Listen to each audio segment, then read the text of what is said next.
Your time here on earth, it starts from what? Death or life? One side of the time is one day you're dead, the next day you're alive. The time is ours today, it's ours now. It's not when you're dead, it's not when you're alive. Today is the day to create. Today is the day to do something about your life. Either that's gonna be chaotic or either that's gonna be very meaningful. So pick which one. I wanna have the one time waktu yang gue pakai itu benar-benar meaningful. So today, if I can be meaningful in this chaotic moment, life is meaningful anyway, you know? Either that's crazy or either that's in the party, or either that's meeting your family, either you're already traveling or where you're making things. Ada pas lo lagi ngopi, lo lagi once you're sitting in your office alone or sitting on the beach alone, that's the best time to just have a meaningful life. Even lo duduk, you're thinking of something meaningful, it's meaningful.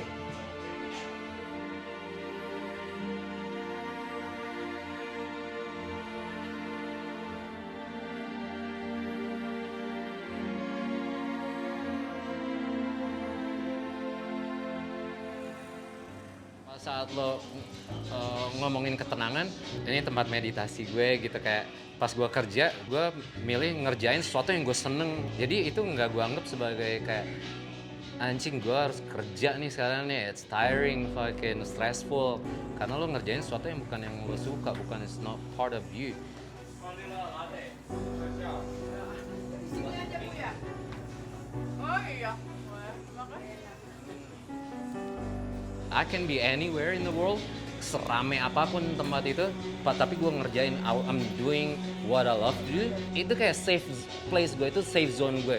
Itu yang gue lakuin sekarang gitu. Background music gue lagi dengerin musik rock and roll, gue lagi dengerin musik hip hop, gue lagi di konser. Itu jadi dimanapun gue, pas saat gue seneng ngelakuinnya, itu tempat meditasi gue. That's where my peace come from. The worst happen in your life is where you at and you're not happy with it. Jadi kalau misalnya lo nggak seneng ada di tempat itu, you're not fitting in there. Lo nggak you trying to fit in yourself into that circle. Akhirnya you don't get it. Lo yang akhirnya stress gitu karena lo nggak, bukan, it's not your happy place. Tempat meditasi lo nggak di situ gitu. Meditasi gue skating. Pas gue skate, gue ada di mana aja yang tempat gue bisa main skate, gue ngerasa gue joyful gitu. Kalau lo nggak seneng ngelakuin hal yang lo lakuin, dude, stop it, dude. Don't do it. It's not cool. Mungkin lo mau belajar di situ dan go ahead gitu. Lo belum punya knowledge untuk sesuatu yang lo suka nantinya. Lo belum tahu cara ngerjainnya kayak gimana. Aduh, gue suka banget nih terbang, tapi gue nggak tahu bikin pesawatnya kayak gimana. Lo belajar di circle yang mereka bikin pesawat semuanya. Gue belajar di circle yang dimana kita bikin streetwear bareng-bareng. Walaupun itu bakalan sakit, tapi gue tahu it give me a lessons gitu. Gue bakal dapat knowledge, gue bakal dapat ilmu dari situ. So gue bakal naruh diri gue di situ walaupun sakit. Kayak misalnya kayak lo ngerasa pisau gitu. Pisau harus diasah sama besi juga gitu. Sama kayak orang juga, orang harus diasah sama orang lain juga. Jadi lo saling ngasah. Tahu kalau misalnya itu ngasahnya untuk ngebentuk lo jadi lebih baik, stay there, it hurts, nyakitin.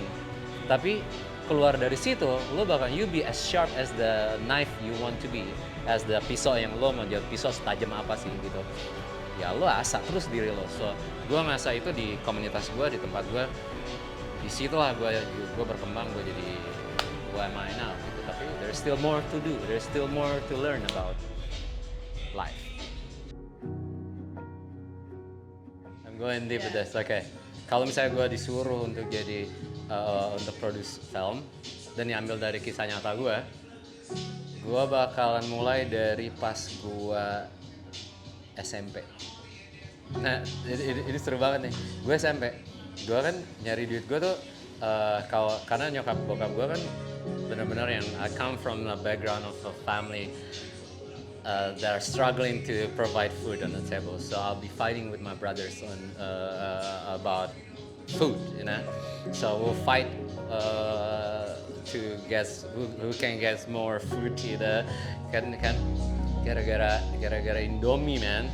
bayangin ya kayak gara-gara mie terus gue harus berantem sama kakak gue karena gue pikir porsinya itu gue kurang. Jadi dude, boxing fight man, boxing fight like bam face like boom punch, nggak yang oh tarik-tarikan piring. Now I was like bam like gitu makanan. Terus mulai dari situ ke gue sekarang kayak yang damn, kalau misalnya pokoknya dari momen pas gue inget cerita gue tuh, gue ingetnya dari pas gue SMP. Tapi setelah SMP kesana lagi gue nggak inget tuh. Habis itu ke gue sekarang kayak cepet banget. Gue 40 tahun sekarang, 41. Kayak waktu tuh cepet banget. Gue kayak berasa cuman kayak baru buka mata terus karena gue lagi ngebayang di meja sekolah gue, one day I'll be sitting in the same position dan umur gue udah dewasa. Dan itu kejadian gue kayak yang baru tutup mata di kelas gue, terus gue bangun, gue udah dewasa sekarang. Gue yang 41, terus gue udah ngejalanin hidup gue yang gila 41 tahun, berasa kayak gue cuma 2 minggu. Nah, gue bahkan bikin film ini dari filmnya durasinya mungkin 15 menit. Jadi itu dari umur SMP gue sampai gue beranjak dewasa, itu sampai gue SMP gue di berapa 13 tahun, 14. Habis itu ke umur 20, gue bahkan bikin 5 menit pertama tuh. Gue berantem sama kakak gue sampai umur gue ke jenjang lebih dewasa lagi. Gue bahkan berantem sama dia, gue bikin boxing match gitu. Yang menang lo bakalan dapat the most table on the food, di kayak mejanya panjang, makanannya udah panjang, udah semuanya di situ tuh. Kalau lo menang lo makan, kalau lo nggak menang you don't eat. So it's teaching you life lesson in the same time. You gotta fight for it. Abis itu 5 menit doang tuh. Abis itu the next 5 minute pas abis gue makan, dan gue bakalan I've tried all this different kind of food, dan gue bakalan bikin I've gained enough. Gue bakalan gue bentuk badan gue yang kayak gue bakalan ikutan sports, gue bakalan ikutan sesuatu yang gue takut nyobain, kayak fights, kayak street fights. Gue ikutan, gue di ring tinju, gue olahraga yang gue kayak tar dulu deh, gue bakalan taruh diri gue as a strong image of fighters gitu, kayak Rocky gitu. Jadi gue bakalan langsung 5 menit berikutnya I'm a fighter myself, dan gue bakalan datengin klub-klub malam gitu, terus gue tantangin kayak orang kayak I'm a beast gitu. Terus gue masuk ke setiap klub-klub ini gue tantangin, I'm gonna get it today because I'm gonna eat. Gue tahu I'll be eating when I win. 5 menit itu gue fight sama si member klub malam ini nih, karena gue sempat nonton Fight Club kayak gitu lah. Akhirnya tapi di situ gue nggak menang, di situ gue kalah karena ada fighter lain lagi yang lebih kuat dari gue. Nah, akhirnya gue kayak ngerasa shit, I'm battling myself. I wanted to be a better fighter for the next 5 minutes of the movies. Jadi gue bakalan berubah scene gue dari orang yang fight dan gue kalah.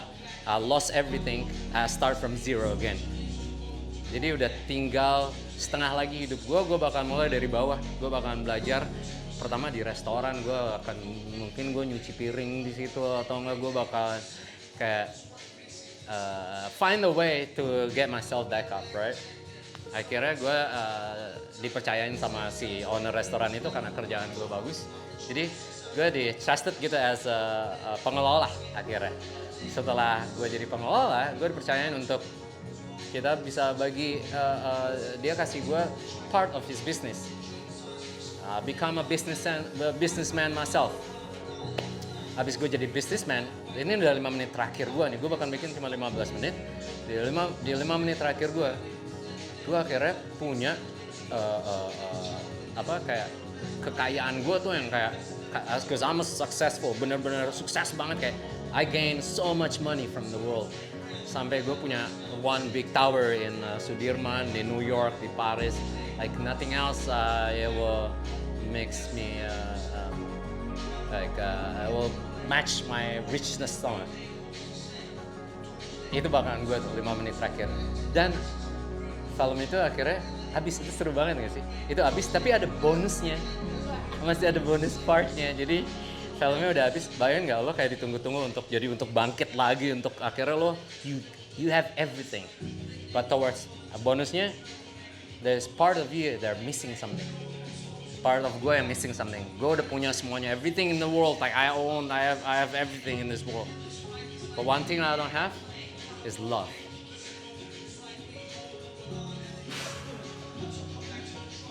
When I don't have love in me, it's not meaningful. There's nothing, no purpose. I'm losing myself. I'm going crazy. I'm just losing all the time. Towards the end of the movie-nya udah tinggal, there's only bonuses that's gonna come. Kan bikin orang penasaran banget sih, what's gonna happen in the next episode. You don't know if there's gonna be a next episode or not. Akhirnya find out on the next 2 minutes of the bonus. Then I met this beautiful ladies in my life, a person who own pretty much is enough, but then she's got everything in her. Is the love that I was looking for. So voila. Wow. That's it. Like, Keren banget. It's like the movie already happened. The way you tell the story. Awesome. Make it.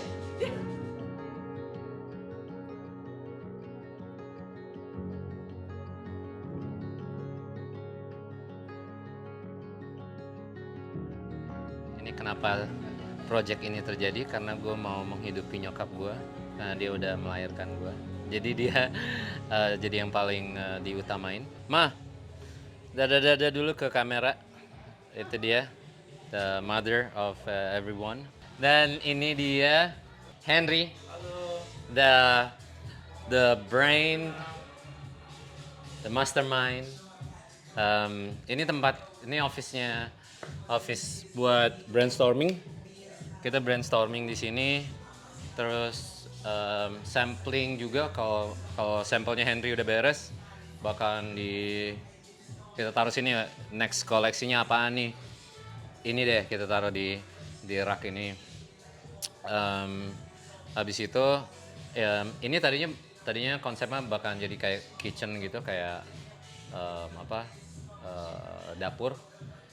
Jadi harusnya ada kulkas gitu, kayak ada piring, ada tempat masak gitu.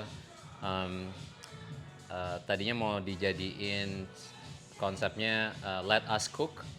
Jadi kita yang bikin, kita yang jahitin, kita yang kerjain sih. Jadi produknya itu jadi kayak makanan misalnya. Let us cook, let's Henry cook, and you guys can enjoy that. And then this is the cruise area, the soul of the company. Cutting, potongan kain. It's loud, berisik, karena kita butuh energi di sini. Pas mereka motong, kadang-kadang benar-benar silent, tapi kadang-kadang ribut banget karena dia butuh energi buat motong. Lo bayangin nggak nyambungin panel-panel dari sisa-sisa potongan kain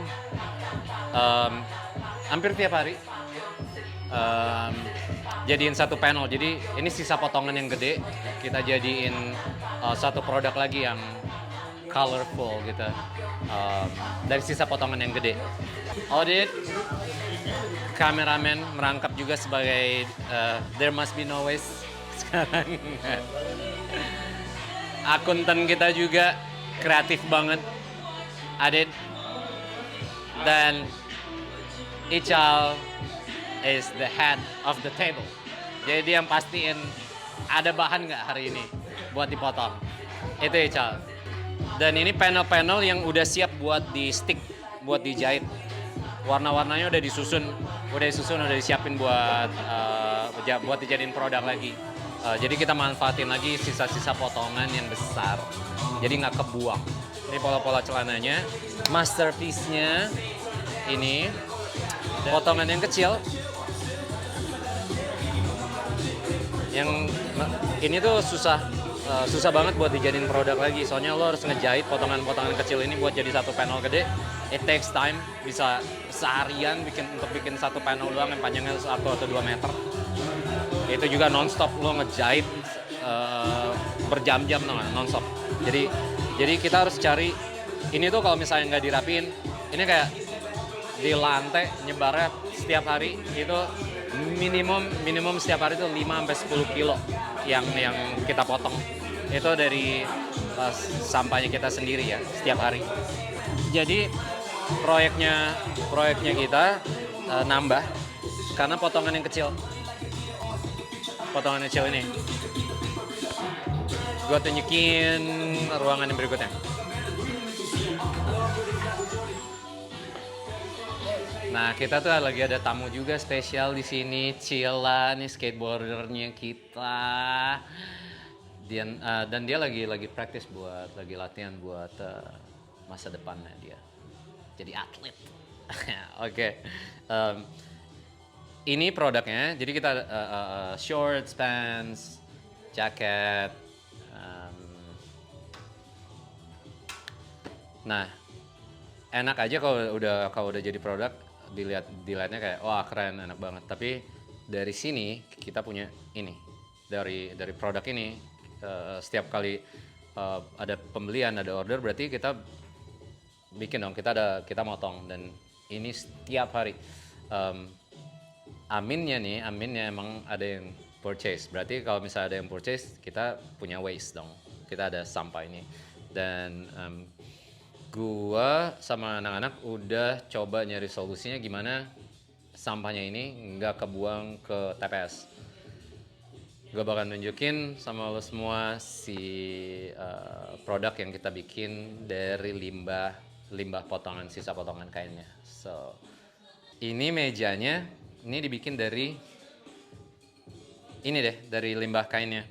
Jadi solusinya adalah kita jadiin si potongan kainnya, kita jadiin objek yang keperluannya juga buat interior toko. Misalnya kita butuh meja, kita jadiin meja. Ini yang meja yang tingginya, ini ke meja yang pendeknya yang bisa jadi coffee table mungkin, atau enggak side table juga bisa. Keren aja gitu dari limbah kain lo sendiri. Jadi ini yang pengen banget gue sharing gitu sama streetwear atau bisnis yang ada hubungannya, yang bisnisnya tuh sama persis kayak kita, yang cut and sew, motong sendiri, lo jahit sendiri, dan lo punya limbah sendiri. Jadi lo bisa olah limbah lo sendiri untuk keperluan lo sendiri. So, let's go.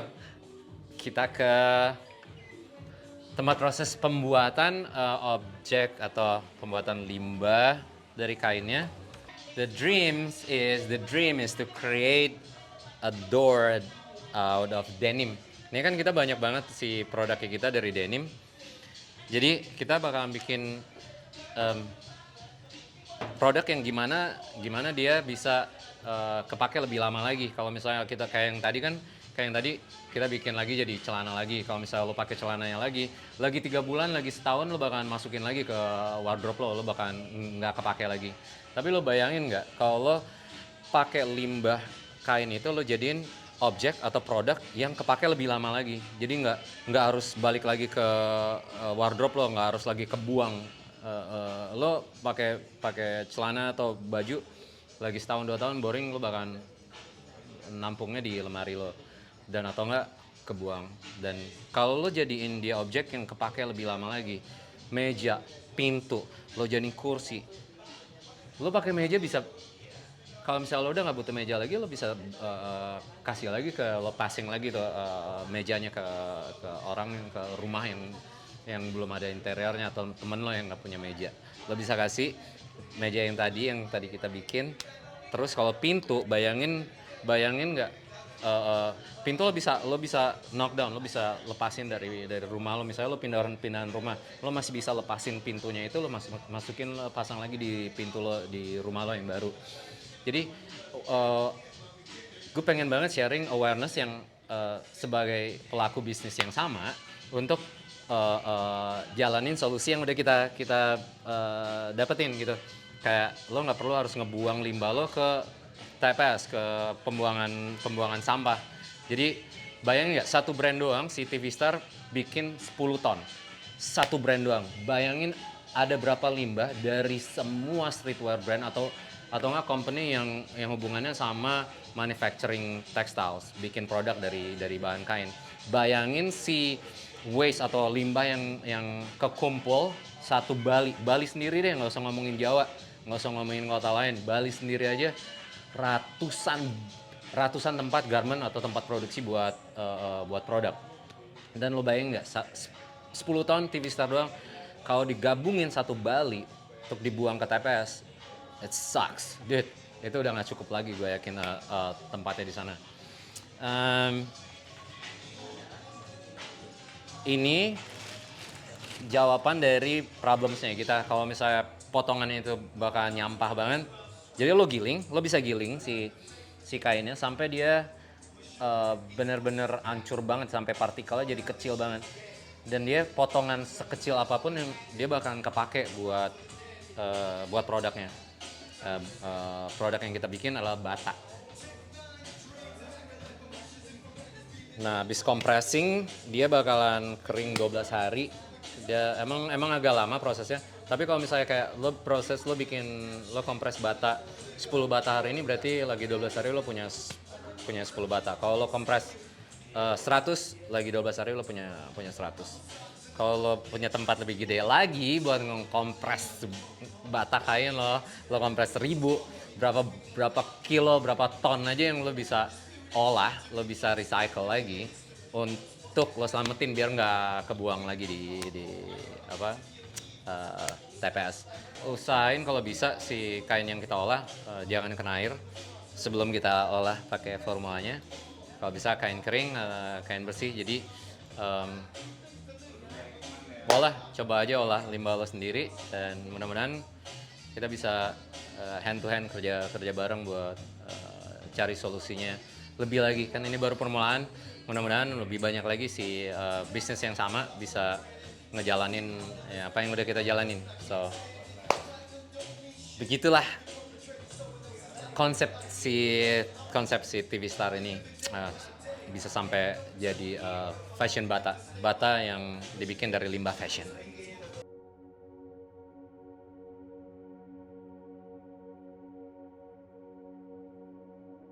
Chaotix, talking about chaotix. This is chaos. There's a beauty in the chaos, you know. Lo lihat ruangan ini nggak? Kurang chaos apa lagi sih? Iya, sampah kain.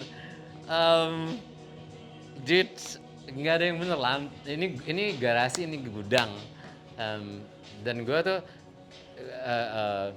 gue ngeliat kan dari skateboard ini, terus gue mau masuk ke kayak, gue mau gimana sih ruangan gue biar kelihatan keren gitu ya, kayak ketata gitu segala macam. Nggak bisa, dude. Gue emang berantakan orangnya. Jadi beginilah, gue pengen banget kayak estetik gitu, kayak gimana sih? Susah banget gitu. Dan itu lo butuh kayak catnya gue harus bener-bener smooth, dinding gue harus smooth banget. Dan itu capek banget. Tapi pas gue coba jadi diri gue sendiri, gue orang chaos banget.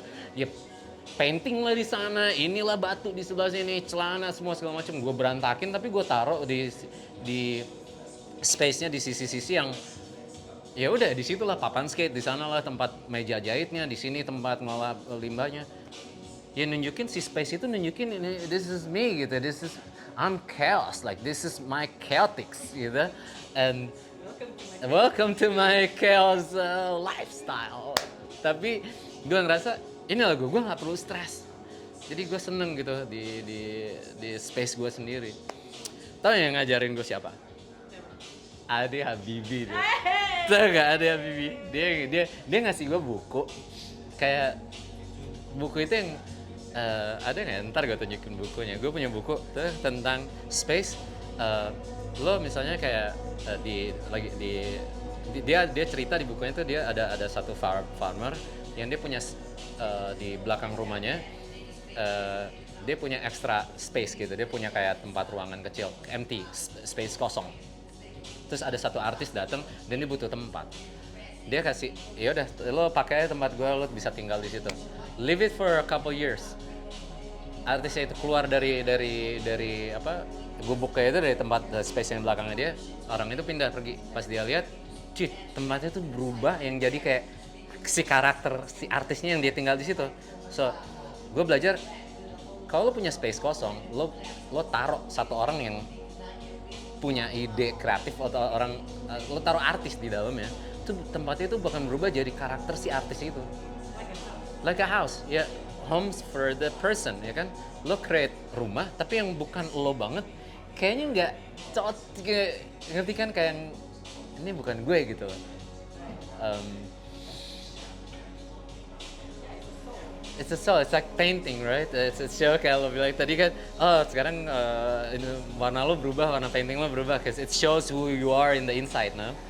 Ya kan? So it's really cool to see a person who very creative minded, tapi enggak yang trying to be someone else. He's trying to be himself, so I'm trying to be myself here.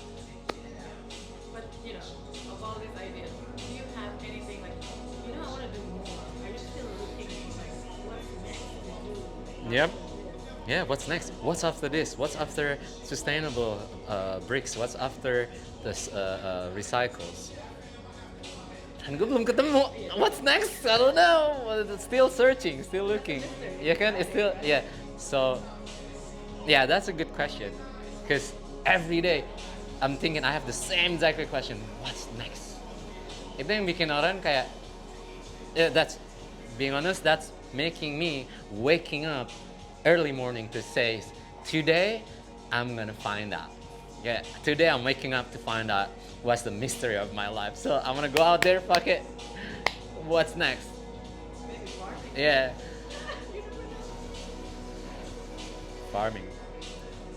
Yes. That's it. You never know. One thing. One day I was skaters. The next day I was a tailor. The next day I'm recycles artist. Creates textiles into bricks. What's next? I don't know.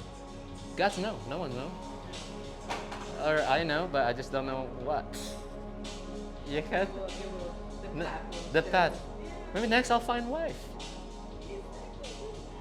Maybe my wife will tell me what's next.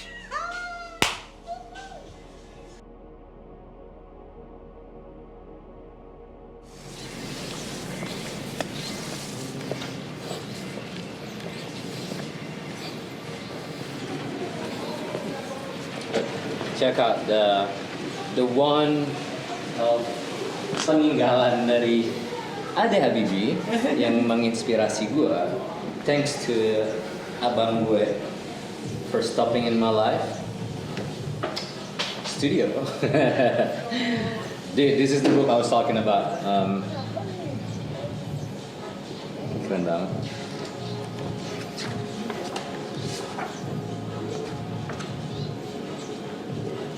Yeah. At home on the farm, there's an old stone barn we rent out to artists. A scruffy space, but the people who work there have transformed the building into something truly special. Oh wow. Then it was TV Star. From tapi ini kan it's the clean version gitu. Tapi kita yang kayak was inspired of this book. Thank you, Ade.